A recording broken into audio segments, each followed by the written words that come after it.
She pushed the cleaning cart down the 41st floor hallway of Pierce & Gaines Tower in Atlanta at 1147 on a Wednesday night, 67 years old, navy blue uniform, name badge on her chest that read, Ruth, no last name.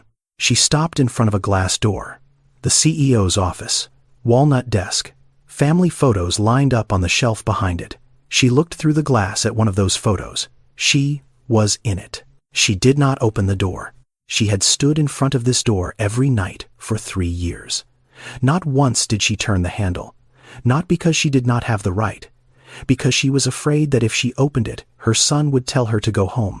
And she was not ready to leave. Derek Tarvon Gaines was 42 years old, CEO and co-founder of Pierce & Gaines Capital, a real estate investment firm headquartered on the 41st floor of the building that carried his name. Net worth $1.2 billion. Forbes 400. His signature was on contracts that moved entire city blocks from one owner to another. His days began at 7 in the morning, and they did not pause. A strategy meeting at 7:15, and a portfolio review at 8:30, and a conference call with investors in London at 9, and a lunch meeting downtown at noon, and a second call with a development partner in Dallas at 2, and a site visit in Midtown at 4, and a dinner with the board at 7, and emails in the back seat of his car on the way home at 9. Every day built the same way, every hour accounted for, every minute assigned to something that produced a return. He earned $4.8 million a year before bonuses. He lived in a penthouse in Buckhead that cost $3.2 million and had a view of the city skyline that he saw for approximately 11 minutes each morning while drinking coffee and reviewing his calendar.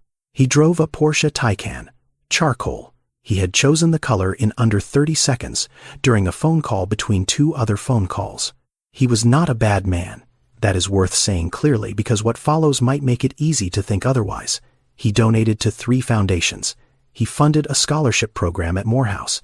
He once spent 45 minutes on the phone with a young entrepreneur he had never met because someone on his team said the kid reminded them of Derek at 23. He could be generous. He could be kind. He simply could not be still. That particular Tuesday evening, he left the office at 9:14. He walked through the lobby, nodded once at the security guard behind the front desk. A man named Gerald, who had been working the evening shift for 6 years and whose name Derek had learned only because Gerald wore it on a lanyard around his neck. As Derek pushed through the revolving door, the night cleaning crew was coming in through the service entrance on the east side of the building. 14 people. They would start at 10 and finish at 6 in the morning. 8 hours, 41 floors. Bathrooms and conference rooms and executive offices and kitchens and hallways that stretched the length of a city block. They were paid $11.50 an hour, which was the average for a commercial janitor in Atlanta. Most of them were black. Some were Hispanic. A few were immigrants whose English was still new and careful. Not one person in the building who worked during the day knew any of their names. They came in after the lights dimmed, and they left before the lights came back on. They existed in the space between one workday and the next. The way air exists in a room, necessary, invisible. Derek did not see them come in. Not because he looked away, because they entered from a door he had never used at an hour. He had never been present for doing work. He had never once thought to ask about. The building was always clean when he arrived. That was all he knew. That was all he had ever needed to know. He got in his car, checked his phone. 2 missed calls. One from his co-founder Marlon Pierce about the quarterly board presentation. One from a number he did not recognize. He called Marlon back. The number he did not recognize was his mother's landline. She still had one. She had called at 6:47 that evening, which was the time she always called, because it was the time she had always called, even when he was in college, even when he was in business school, even when he was 26, and sleeping on a futon in a rented office, trying to build something out of nothing. 6:47. Every time. He did not call back. Derek Gaines had not spoken to his mother in 7 months. Not because he was angry. Not because there had been a fight, or a falling out, or a door slammed hard enough to crack the frame. Nothing like that. He had simply gotten busy. And then busier. And then the kind of busy where you stop noticing the things that are missing, Because the things that are present take up every square inch of available space. He had a reminder on his phone. Every Sunday, call Mom. He had dismissed it 31 consecutive times. Each time he told himself next week. 31 next weeks is 7 months. That is how long it takes for silence to become a habit, and for a habit to become something a person stops noticing entirely. He did not hate his mother. He did not resent her. He loved her the way a person loves something they have placed very carefully on a high shelf out of sight in a room they no longer enter, gently, distantly, and without realizing that the shelf is getting dusty. Ruth Arlene Gaines lived alone in a small house in Decatur, Georgia, 20 minutes east of Atlanta by car. It was the house Derek had grown up in, a 3-bedroom on a quiet street lined with oak trees that had been there longer than anyone on the block. She had paid off the mortgage 9 years ago. The front steps had been painted twice since Derek left for college, both times by Ruth herself. The hallway from the front door to the kitchen had photographs on both walls. Derek, at 4 years old, standing in the front yard with a plastic baseball bat. Derek at 9, in a suit 2 sizes too big at his grandmother's funeral. Derek at 14, on the basketball court at his high school mid-jump the ball leaving his fingers. Derek at 18, graduation cap, the smile of someone who believed everything was about to begin. Derek at 24, shaking hands with his first investor. The last photograph was Derek at 30, receiving his MBA. That was 12 years ago. There were no photographs after that. Not because nothing happened. Because everything happened so fast that no one stopped to take a picture that Ruth was in. His old bedroom was at the end of the hall. She kept it exactly the way it was the day he left. Single bed, Michael Jordan poster above the headboard, a stack of textbooks on the desk, a pair of sneakers in the closet that no longer fit anyone. She changed the sheets once a month. She did not know why. He was not coming to sleep in them. But the act of pulling the fitted sheet tight over the corners and smoothing the pillowcase flat was something her hands knew how to do for him. And she was not ready to let her hands forget. Ruth was not poor. She owned her home outright. She had $84,000 in a savings account. Derek had set up an automatic transfer 3 years and 6 months ago, $2,000 a month, deposited on the first of every month into an account he had opened in her name. He had not called once in those 3 years and 6 months to ask whether the money had arrived. It always did.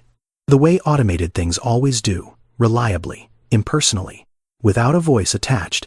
She did not need a job. But in March of that year, Ruth Arlene Gaines walked into the offices of Build-Right Services, a commercial cleaning company, contracted to service 6 office towers in Midtown and downtown Atlanta, and she applied for a position on the night custodial crew. She used her first and middle name only, Ruth Arlene. She left the last name blank on the application, and when the interviewer, a man named Horace Whitfield, asked her for it, she said, "Arlene is my full legal name," and Horace wrote it down without pressing further because he had 14 open positions and 6 of them needed to be filled by Friday. She was placed on the crew assigned to Pierce and Gaines Tower.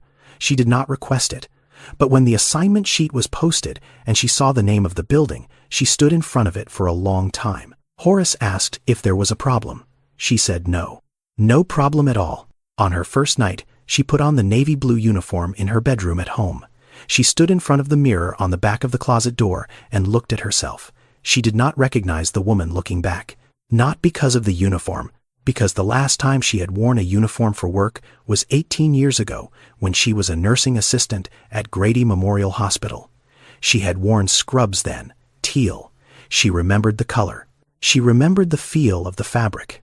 She remembered the way her feet ached after a 12-hour shift, and the way she would sit on the edge of her bed, and Derek, who was 15, then would bring her a glass of water without being asked. She looked at herself now. Navy blue, name badge, Ruth, no last name. She picked up her car keys. She drove 20 minutes west in the dark. She pulled into the parking garage of a building with her son's name on it, and she clocked in for the first time at 9:58 on a Tuesday night in March. The elevator opened on the 41st floor, and Ruth stepped out pushing a cleaning cart. The hallway was dark. Then the motion sensor lights flickered on one panel at a time, triggered by her movement. She was the only reason those lights turned on at this hour. The only body in the building that made this floor come alive after midnight. She started with the large conference room. 12 leather chairs around a long table. A whiteboard on the far wall still covered in notes from the afternoon. Someone had written Q3 strategy across the top in red marker and drawn arrows connecting boxes she did not understand. She wiped the table. She emptied the trash can. She straightened the chairs. She did not erase the whiteboard. That was not her job. The pantry next. 3 coffee mugs sitting unwashed in the sink. A half-eaten salad in a plastic container with a fork still in it. A protein bar wrapper on the counter. She cleaned all of it. She wiped the counter until it was dry. She replaced the trash bag. The executive restroom. She scrubbed the sink and the mirror and the floor tiles on her knees. The tiles were Italian marble. She did not know that. She only knew they were cold under her palms. Then she reached the end of the hallway. The glass door. The corner office. The name on the door was not written anywhere. It did not need to be. Everyone who worked on this floor knew whose office it was. She looked through the glass, walnut desk, bookshelves behind it, a row of photographs on the shelf, Derek shaking hands with the governor of Georgia, Derek on the cover of a business magazine, Derek at a podium giving a speech, and in the far corner of the shelf, smaller than the others in a simple black frame, a photograph of a woman holding a boy. The boy was 3 years old. The woman was smiling. That photograph was the smallest one on the shelf, but it was there. She opened the door. She emptied the trash can. A protein bar wrapper, a crumpled sticky note, a business card from someone whose name she did not recognize. She wiped the desk. She vacuumed the rug. She cleaned the way she had cleaned everything in her life, thoroughly, without rushing, without complaints. She reached into the trash can one more time. A piece of paper she had missed. A yellow sticky note crumpled into a ball. She smoothed it open. Handwriting. She recognized it immediately. She had known this handwriting since it was the alphabet written in pencil in a first-grade workbook. The letters were different now. Sharper. More confident. But the way the T was crossed slightly too high, and the way the Y dropped below the line with a small curl at the bottom, that had not changed. She folded the note. She put it in the pocket of her uniform. She did not read what it said. That was not why she took it. She finished cleaning the office. She turned off the light. She closed the glass door behind her. She had not come here to be sad. She had come here to be close. 3 years. That is how long Ruth cleaned the 41st floor of her son's building. 1,095 nights, and each one held something. In February of the first year, she found a bottle of painkillers in the top drawer of Derek's desk. Prescription, for his back. She held the bottle and read the label and remembered a basketball game, his junior year of high school, when he came down wrong on a layup and lay on the court holding his lower back. And she had run from the bleachers so fast she lost a shoe. She put the bottle back exactly where she found it. She did not tell anyone. In June of the first year, Derek stayed late, past 11. Ruth heard his voice from the hallway while she was cleaning the conference room 2 doors down. He was on the phone. His voice was tired and sharp at the edges. The voice of a man who had been holding something together all day and was running out of grip. She stood in the hallway with her cart. She did not go in. She stood there and listened to her son sound exhausted, and she could not hold him. In November of the first year, her colleague, Yolanda Baptiste, 54, born in Kingston, Jamaica, 11 years cleaning office buildings in Atlanta, asked Ruth a question during their break in the basement lounge. She said, "Ruth, why are you doing this job at your age?" Ruth said, "I need the work." Yolanda looked at her for a long moment. She said, "No, you do not need work. You need a reason to leave your house every night." Ruth did not answer. Yolanda did not ask again. In the second year, Ruth began doing small things in Derek's office that no one would notice. She lined up the books on his shelf so their spines were even. She replaced his trash bag before it was full. She wiped the coffee ring on his desk more carefully than she wiped any other surface in the building. She adjusted the angle of the photograph on the shelf, the one with the woman and the boy, so it faced the desk more directly. Small things? The kind of care that leaves no fingerprint. Derek never noticed. He never wondered who did it. That was the point. In the second year, on a Thursday night in October, Ruth's back gave out on the 30th floor. She had been pulling a heavy trash bin across the hallway, and something seized in her lower spine. She sat down on the floor. She leaned against the wall. She breathed. She was 68 years old, and her body was not 68 the way she needed it to be. Commercial janitors in the United States have one of the highest rates of musculoskeletal injury among all service workers. The average age of a janitor in this country is 46, but the number of cleaning workers over 60 has been climbing for years because pensions are disappearing and Social Security does not stretch the way it used to, and the work does not care how old you are. It only cares whether you show up. Ruth did not belong to that group. She had savings. She had a home. She had a son who deposited $2,000 into her account every month without calling. But sitting on that floor at 2 in the morning with her back locked and the fluorescent lights buzzing above her, she was living their reality, every hour of it. She looked up at the ceiling. She wondered if her son knew how many conference rooms were on the 30th floor. She was certain he did not. In the third year, Derek began arriving earlier, 6:30 in the morning sometimes. The gap between his arrival and Ruth's departure shrank to less than an hour. Some mornings she had not finished the 41st floor when she heard the elevator chime down the hall. She would leave her cart in the supply closet and take the stairs. 41 flights down in shoes that were not made for stairs. She moved quickly, quietly. The way a person moves when being seen is not an option. One morning, she was still in the hallway when the elevator doors opened at the far end. She turned the corner just in time. She heard his footsteps on the marble. She pressed her back against the wall of the stairwell and held her breath. The closest they had been in 3 years, one wall between them, 1,095 nights. She had passed his office door 1,095 times. She never knocked, not once. What most people did not see about Derek Gaines was this: he was losing. Not publicly. Not yet. But the kind of losing that happens inside a building before it shows on the outside. Pierce and Gaines Capital had just lost a $200 million development deal in Midtown. The land parcel they had been negotiating for 14 months went to a competing firm in Chicago. The call came on a Thursday afternoon. Derek sat in his office and listened to his lawyer explain the terms of withdrawal, and he did not say a word for 40 seconds after the call ended. He just sat there, looking at the skyline through the window like it had changed shape. His co-founder, Marlon Pierce, had started having private conversations with 2 board members about restructuring the partnership. Derek knew because his assistant had seen the calendar invites. Meetings Derek was not invited to. Lunches at restaurants Marlon only went to when he wanted distance from the office, the kind of distance that comes before a decision. Derek was not sleeping well. 4 hours most nights, sometimes 3. He drank 4 cups of coffee a day, black, no sugar. The first one at 6:45 before he left the penthouse. The last one at 4 in the afternoon, standing in the pantry on the 41st floor, staring at the espresso machine while it worked. He had started seeing a doctor for stomach pain. The doctor said it was stress. The doctor said to rest. Derek nodded and went back to the office. He was carrying the company the way a person carries something too heavy for one set of hands. Not because no one else could help, because he had stopped believing anyone else would carry it right. That is what happens when you build something from nothing. You never fully trust that it can stand without you holding it up. So you hold it, and you hold it, and you do not put it down because putting it down feels like letting go.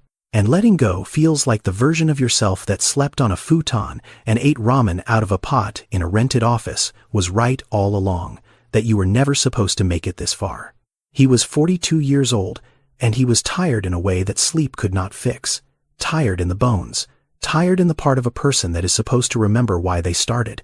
And somewhere in the middle of all of that, buried under the meetings and the calls and the board pressure and the stomach pain and the coffee and the silence of a penthouse that was too large for one person, there was a reminder on his phone. Every Sunday at 11 in the morning. 2 words. Call Mom. He had dismissed it 31 times in a row. Not angrily, not deliberately. The way you dismiss a notification when your hands are full and you tell yourself you will come back to it. Except you do not come back. And the next Sunday, it appears again. And you dismiss it again. And after enough Sundays, the act of dismissing it becomes automatic. The thumb moves before the thought forms. 31 Sundays. 7 months. He remembered the last time he spoke to her. He was at Hartsfield-Jackson Gate B-17, waiting for a flight to Dallas. She had called at 6:47. He picked up on the fourth ring. The call lasted 4 minutes. She asked if he was eating enough. He said, "Yes, ma'am." She asked about the weather in Atlanta. He said it was fine. He told her he had a flight in 20 minutes. She was quiet for a moment, the kind of quiet that is not empty. The kind that is full of all the things a person has decided not to say. Then she said, "I am glad you are doing well." He said, "Thank you, Mama, I will call you next week." He did not call the next week, or the week after, or any of the 31 weeks that followed. He did not know what that sentence meant. "I am glad you are doing well." He heard it as a pleasantry, a closing line, the kind of thing mothers say at the end of a phone call. He did not hear what was underneath it, that she had not seen him in over a year, that she was sitting in a house full of his photographs and none of his presence, that she had spent the last 3 minutes listening to his voice the way a person listens to music they have missed, not for the words, for the sound. He was not a bad son. He was a missing one. And there is a difference between those two things that matters more than most people realize. A bad son knows he is causing harm and chooses it anyway. A missing son does not know he is gone. He thinks he is still there because the automatic deposit goes through on the 1st of every month, and the reminder is still on his phone, and the love is still somewhere inside him, folded up and stored in a drawer he will open when things slow down. Except things do not slow down. They only move faster, and the drawer stays closed. Every evening, Derek left the building at 9. Every evening, Ruth arrived at 10. 1 hour. That was the distance between them. 1 hour and 41 flights of stairs. Yolanda Baptiste had been cleaning office buildings in Atlanta for 11 years.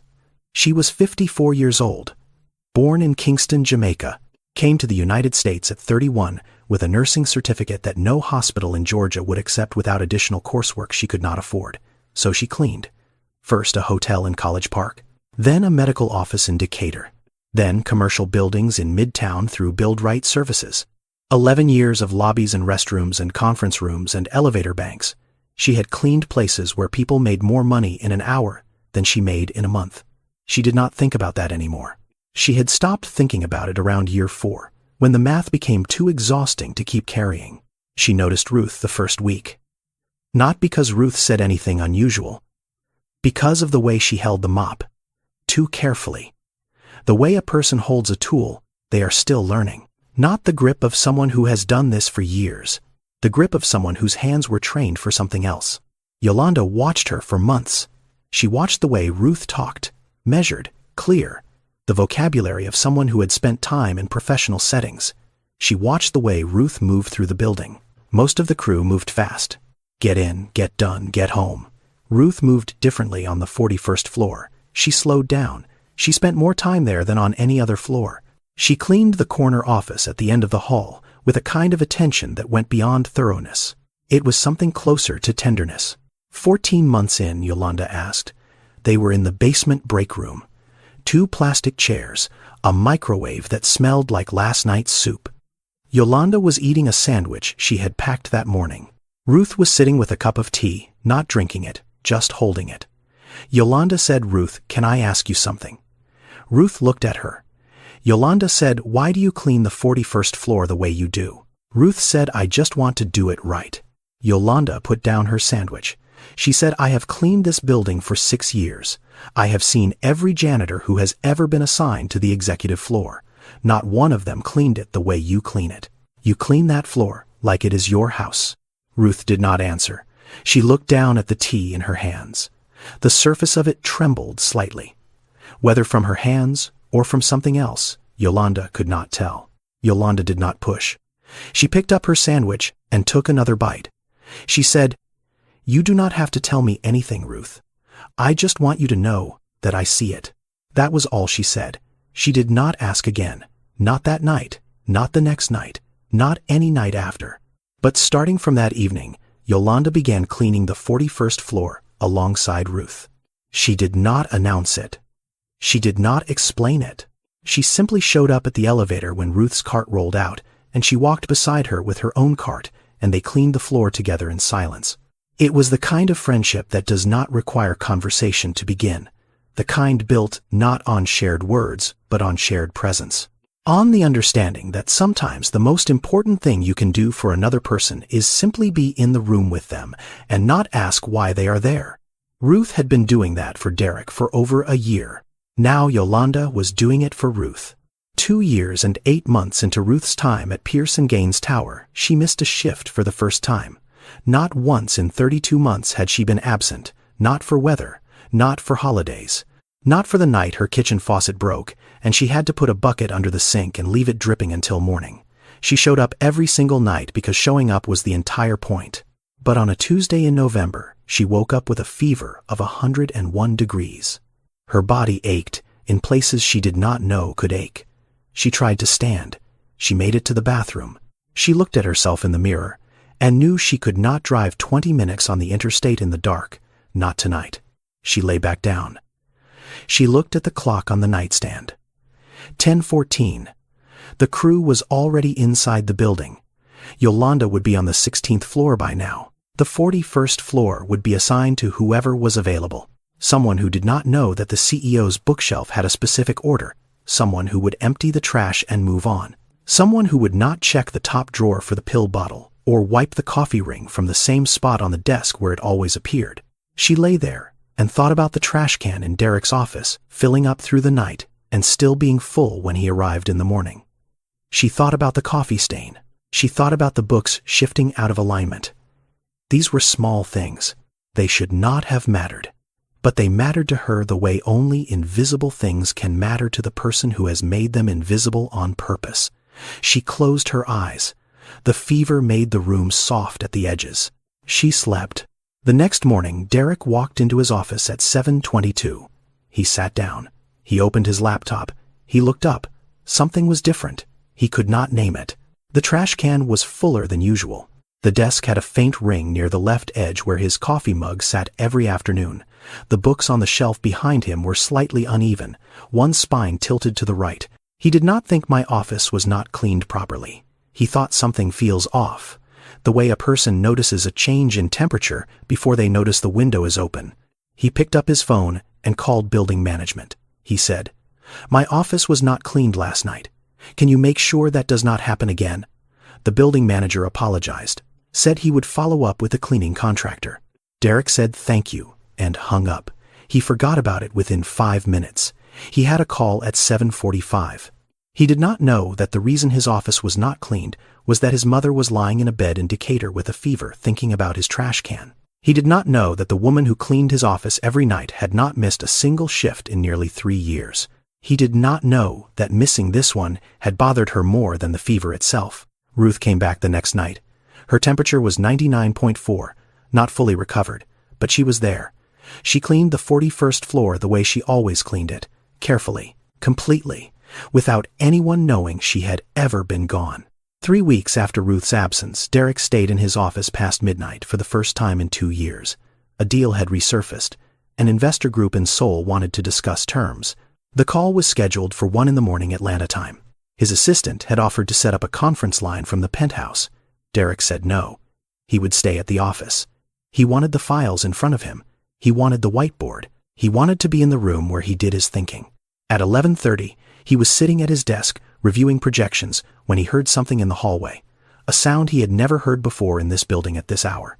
The soft squeak of rubber wheels on marble. The faint clatter of spray bottles in a plastic caddy. The sound of someone working. He looked up from his screen. Through the glass wall of his office down the hallway, he saw a figure, a woman, pushing a cleaning cart toward the elevator at the far end of the floor. Her back was to him. Navy blue uniform. Short gray hair.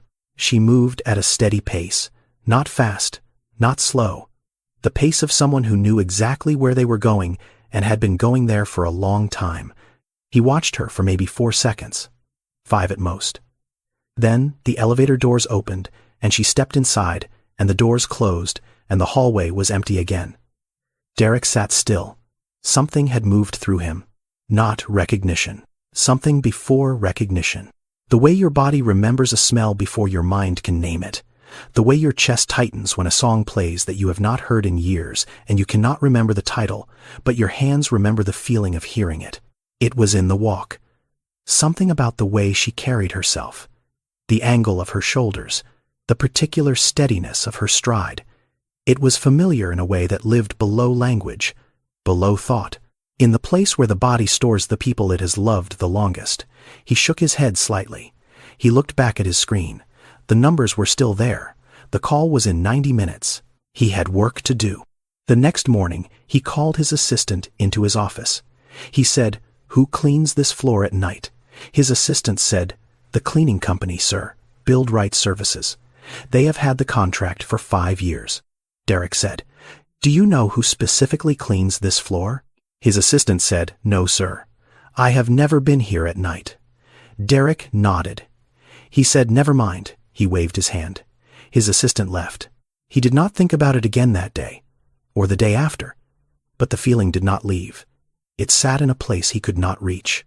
The way a melody sits in the back of your mind when you cannot remember the song, but your body hums it anyway. It remembers before you do. It always does. Horace Whitfield called Ruth into the break room on a Thursday night in September.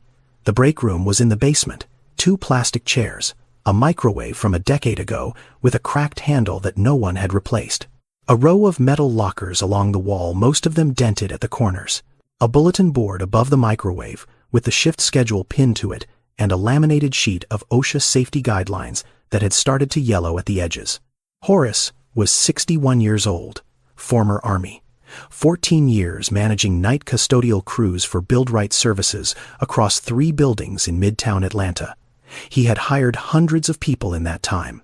He had watched most of them leave. Some lasted a few weeks. Some lasted a few months. The ones who stayed longer than a year were either desperate for the paycheck or carrying something they needed the work to hold in place. Build-Right Services was what is known in the industry as a third-party facilities contractor. The building did not hire its janitors. The building hired Build-Right. Build-Right hired the janitors. This meant that every person on the night crew technically worked for a company that most tenants of the building had never heard of.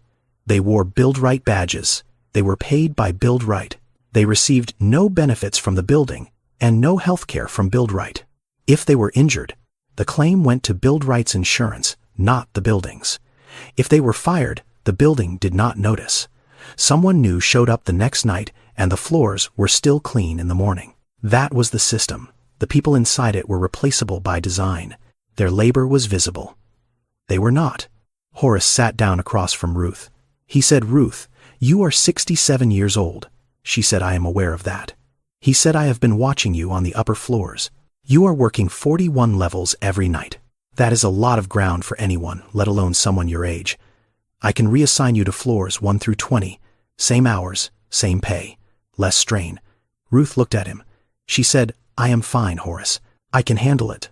He looked back at her. He did not argue.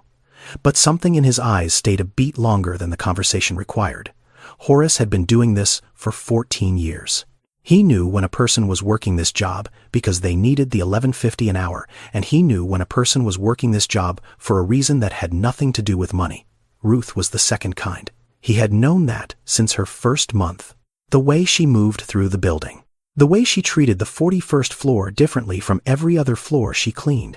The way she never complained and never took a sick day and never once asked to switch assignments. He did not ask her why.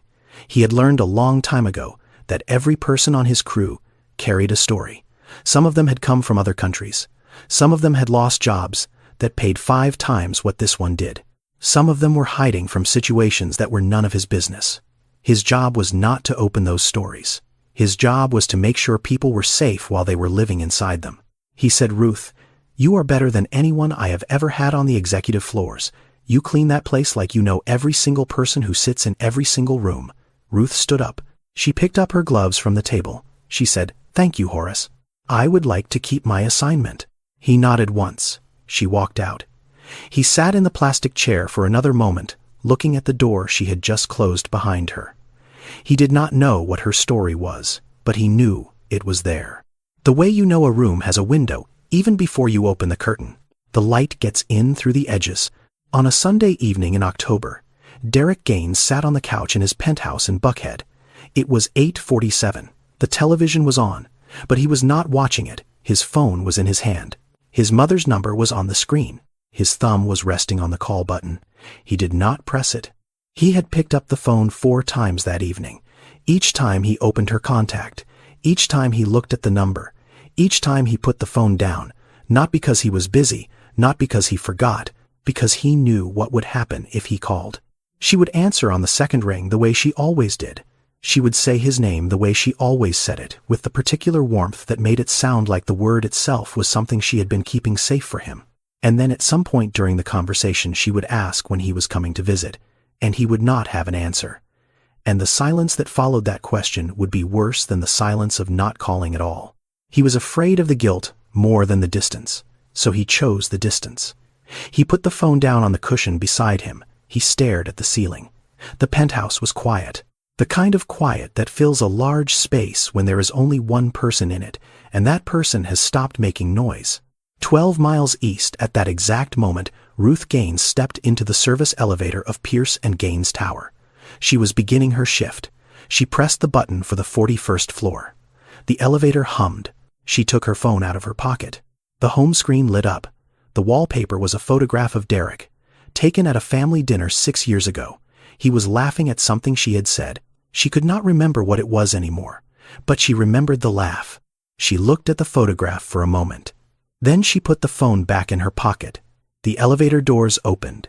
She pushed her cart out into the dark hallway. 2 people thinking about each other at the same time. 12 miles apart, neither one speaking. Some distances are measured in miles. Some are measured in the words that no one says. Night 1091, 4 nights before the end. Ruth was cleaning the executive restroom on the 41st floor. The Italian marble, the same tiles, she had scrubbed on her knees every night for nearly 3 years. She was working near the far wall where the floor met the base of the sink when her left foot slipped on the wet surface. Her shoe, the same pair she had been wearing since the beginning, the treads worn smooth from 1,000 nights of walking on polished stone, gave way beneath her. She went down hard. Her right hip hit the tile first, then her shoulder, then the side of her head grazed the edge of the sink cabinet. She lay on the floor. The fluorescent light above her buzzed. The ceiling tiles had a crack in the second row from the left that she had never noticed before. She noticed it now because she was looking up at it from the ground. She tried to push herself up. Her hips screamed. She stopped. She tried again. She got one hand flat on the floor and pressed. The pain ran from her hip to her ribs like something tearing. She stopped again. 10 minutes later, Yolanda found her. She had been cleaning the pantry down the hall and had come to check when Ruth did not appear at their usual meeting point by the elevator. She walked into the restroom and saw Ruth on the floor, one hand braced against the wall, trying to pull herself up by the paper towel dispenser. Yolanda said Ruth. Ruth said, "I am fine. I slipped. Help me up." Yolanda did not help her up. She pulled out her phone and called Horace. Horace came up in the service elevator in 4 minutes. He looked at Ruth on the floor. He said he was calling an ambulance. Ruth said, "I do not need an ambulance. I just need to stand up." She said it the way a person says it when they have been handling pain alone for so long that they no longer recognize it as pain. They recognize it as another thing to get through. Horace called the ambulance anyway. Ruth refused to get in when it arrived. The paramedics checked her hip. They said it was likely a deep bruise, possibly a hairline fracture. They recommended an X-ray. She said no. They left. Horace sat Ruth down in the break room. He pulled out the incident report form. Every workplace in the United States is required by OSHA to document injuries that occur on the job. But in the commercial cleaning industry, particularly among outsourced crews, injuries are routinely underreported. Workers fear losing shifts. Workers fear being replaced. Workers on temporary contracts fear that a single incident report is the beginning of the end of their employment. Ruth was not afraid of losing her job. She was afraid of something else entirely. Horace worked through the form. Name, date, time, location, nature of injury. He reached the line that read emergency contact. He looked at Ruth. She looked at the form. The line was blank. It had been blank when she filled out her original application 3 years ago. She had left it empty on purpose. Yolanda was standing near the lockers.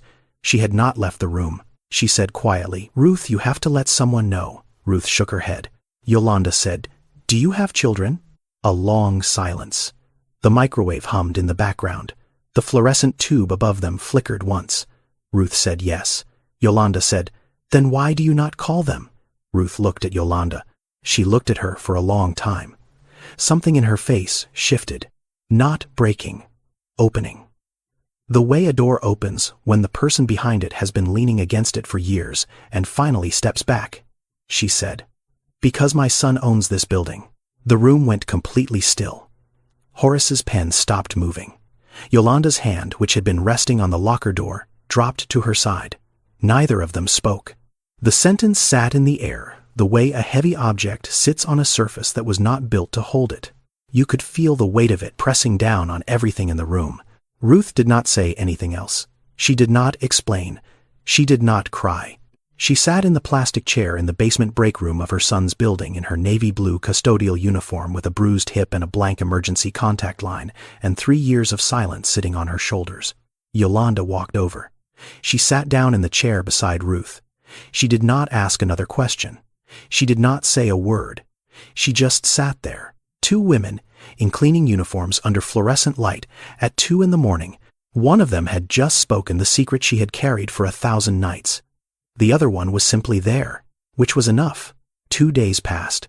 Yolanda worked her shifts. She did not say anything to Horace about what Ruth had told her. She did not say anything to anyone. She had promised. And Yolanda Baptiste was a woman who kept her promises the way she kept everything else in her life carefully, with her whole self behind it. But she watched Ruth. She watched her walk. The limp was still there. Ruth tried to hide it. She adjusted her stride, so the favoring of her left side was less obvious, but Yolanda had been walking beside her for over a year, and she knew the rhythm of Ruth's steps, the way a musician knows the tempo of a song they have played 1,000 times. The rhythm was off. It had been off for 2 nights, and it was not getting better. She watched Ruth push the cart down the 41st floor hallway. She watched her wince when she bent to empty a trash can. She watched her stand very still for a moment, in front of the glass door of the corner office, the way she always did, except now one hand was pressed against her hip. On the second night after the fall, Yolanda made her decision. She did not call Derek Gaines. She did not have his number. She did not have access to the building directory. She was a cleaning worker. The people whose names were on the office doors were not people she could reach, but she could reach the lobby. At 5:45 in the morning, 15 minutes before the night crew clocked out, Yolanda went to the 41st floor supply closet where Ruth kept her things during her shift. She found Ruth's Build Right badge hanging on the hook inside the closet door. The clip-on kind, photo ID, name printed below the picture. Ruth Arlene, position, night custodial staff. Yolanda held the badge in her hand. She looked at the photo. Ruth was smiling in it. A small, warm smile. The kind you give when someone tells you to smile for a camera and you are not thinking about the picture, but about something else entirely. Yolanda wondered what Ruth had been thinking about the day that photograph was taken. She already knew the answer. She took the badge down the elevator to the lobby. She placed it on the front reception desk. Face up, not hidden, not buried under papers. Centered on the marble surface where the morning security guard would see it first and where the building manager or an executive assistant would see it when handling lost items. She did not leave a note. She did not explain. She simply placed a truth on a counter and let it wait for the person who needed to find it. Yolanda clocked out at 6. She walked to her car in the parking garage. She sat behind the wheel for a moment.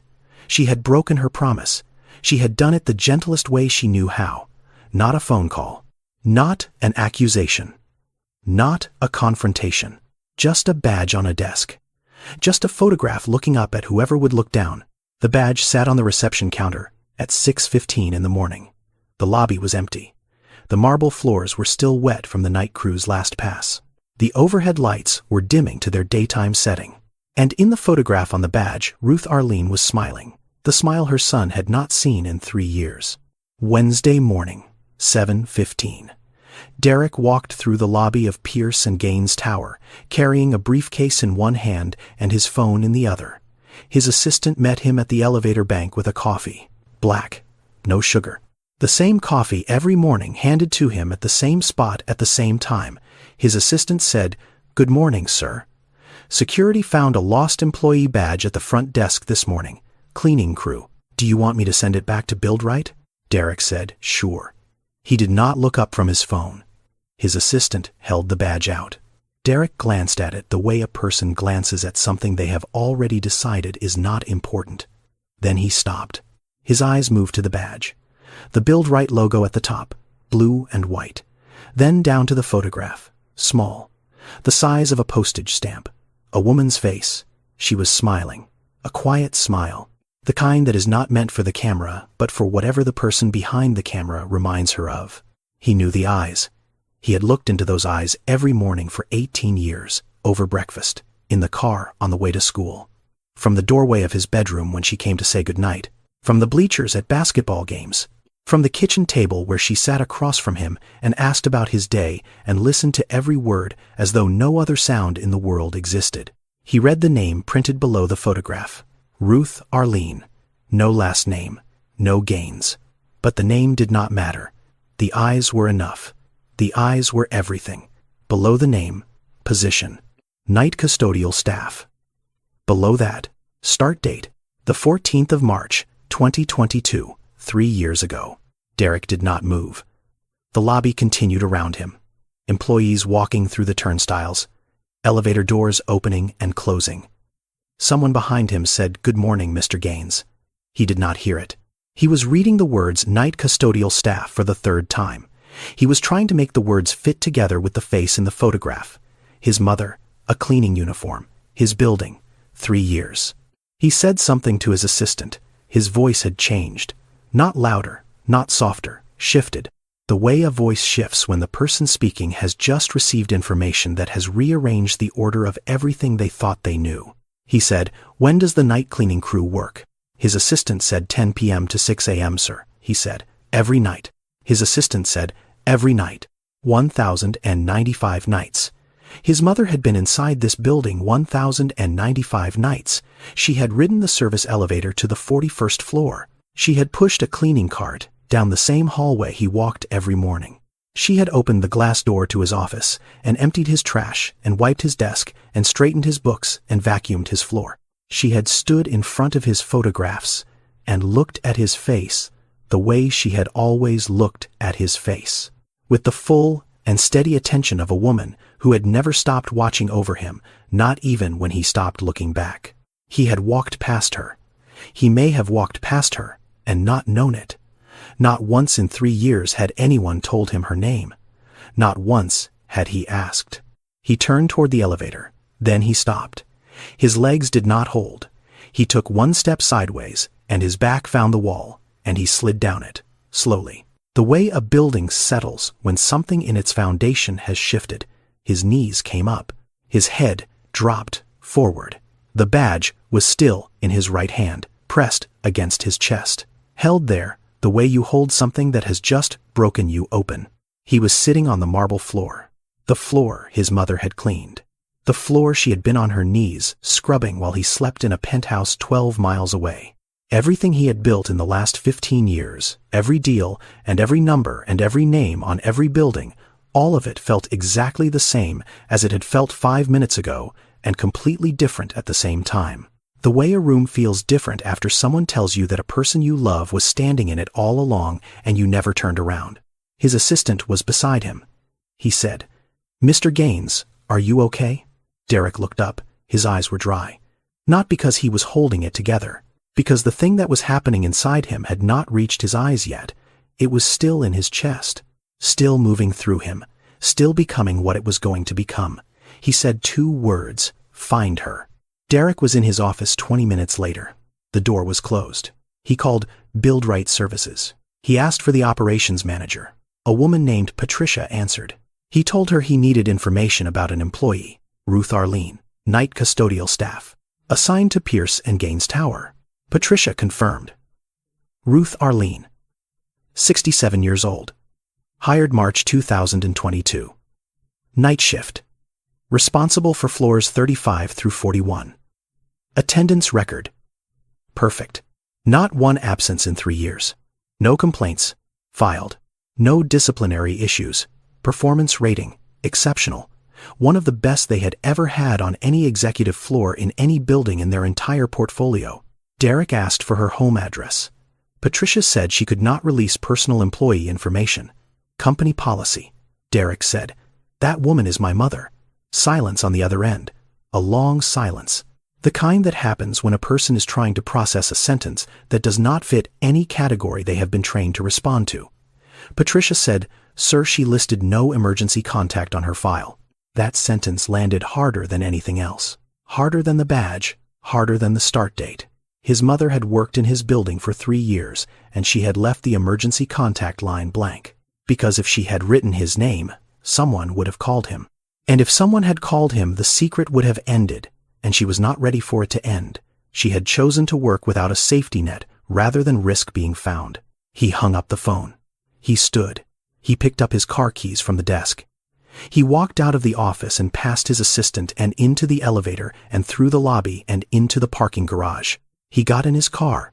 He drove east on I-20, out of Midtown, past the new developments and the cranes and the glass towers, into the neighborhoods that got older as the highway stretched, smaller buildings, narrower streets, hand-painted signs on corner stores, porches with people sitting on them in the afternoon. The part of Atlanta that had not been redesigned. The part that looked the way it had looked when he was a boy. He turned onto the street in Decatur. The oak trees were still there, the same ones from when he was 10, taller now. The branches met over the center of the road and made a tunnel of green that filtered the late afternoon light into something softer. He had ridden his bicycle under these trees. He had walked to school under them. He had not driven under them in 14 months.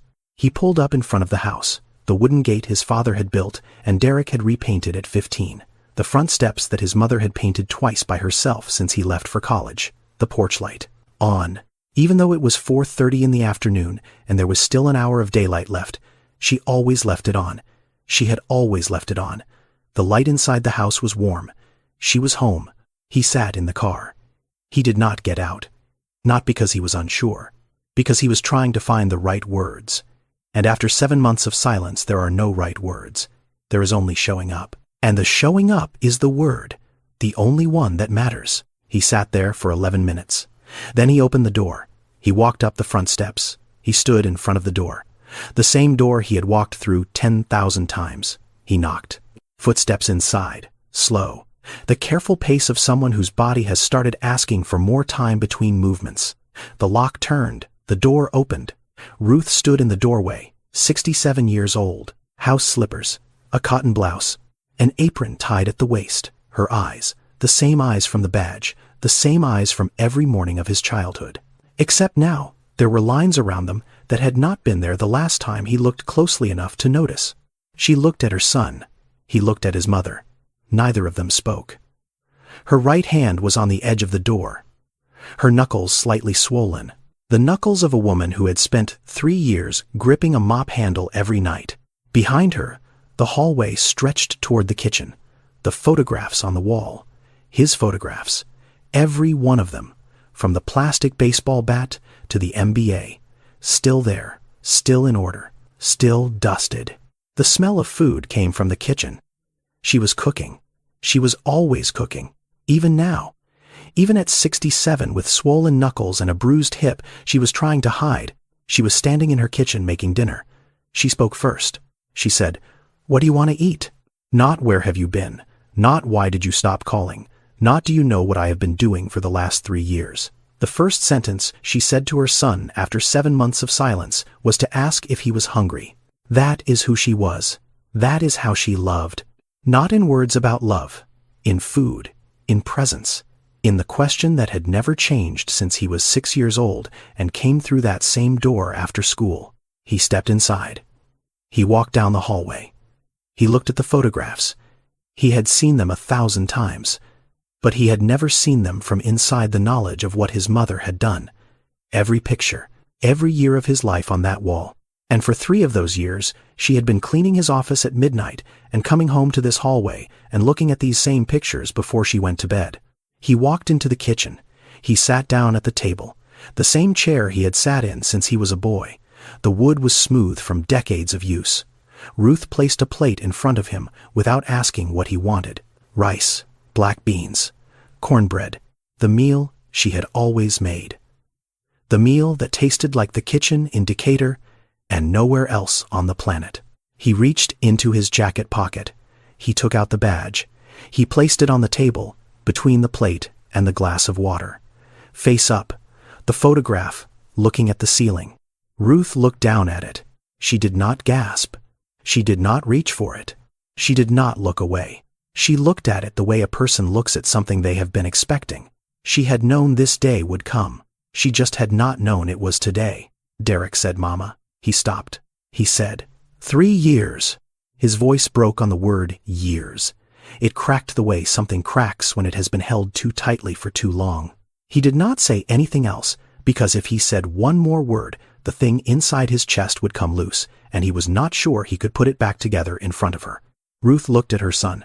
She reached across the table. She placed her hand on top of his, her hand, the hand that had given injections to patients at Grady Memorial for 20 years, the hand that had packed his school lunches, the hand that had held his face when he was crying as a child, the hand that now had new calluses on the palm, hard and smooth. From the handle of a mop she had gripped every night for 1,000 nights in the building with his name on it. She said, "You were busy. Mama knows. Mama is not angry. Mama just missed you. And Mama did not know how to miss you without being close." He tried to hold it. He had been holding things his entire adult life. Deals and pressure and expectations and the weight of a company and the distance from everything that was not the company. He had become very good at holding. But this he could not hold. He cried. Not the way he had almost cried in the lobby. This was different. This was the kitchen table in his mother's house. This was the chair he had sat in since he was 5. This was the plate of rice and beans she had put in front of him without asking. This was the cry of a 42-year-old man who had just realized that the most important person in his life had been 10 floors below him in a janitor's uniform for 1,000 nights while he sat above her signing papers and taking calls and never once looking down far enough to see her. He stood up. He walked around the table. He put his arms around his mother. He did not say a word. She was smaller than he remembered, or maybe he had just gotten used to being in rooms where everything was large. She put her hand on his back. She patted it gently, the same rhythm, the same motion, the one from when he was 8 and could not sleep, the one from when he was 12 and lost the championship game, the one that had never changed. She said, "Eat, baby. It is getting cold."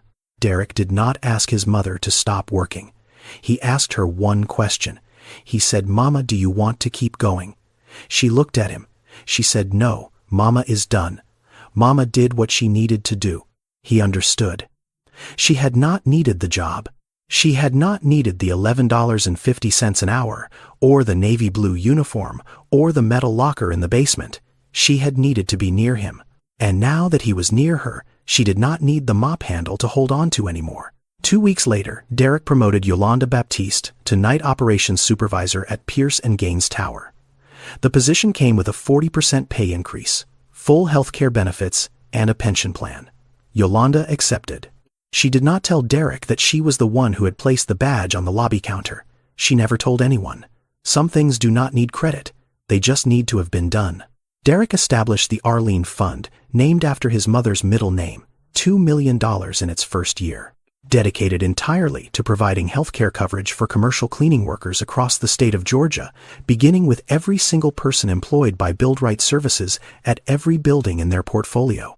The fund covered medical visits and dental and prescriptions, and the kind of care that most of the people who cleaned the offices of the wealthiest companies in Atlanta had never had access to in their lives.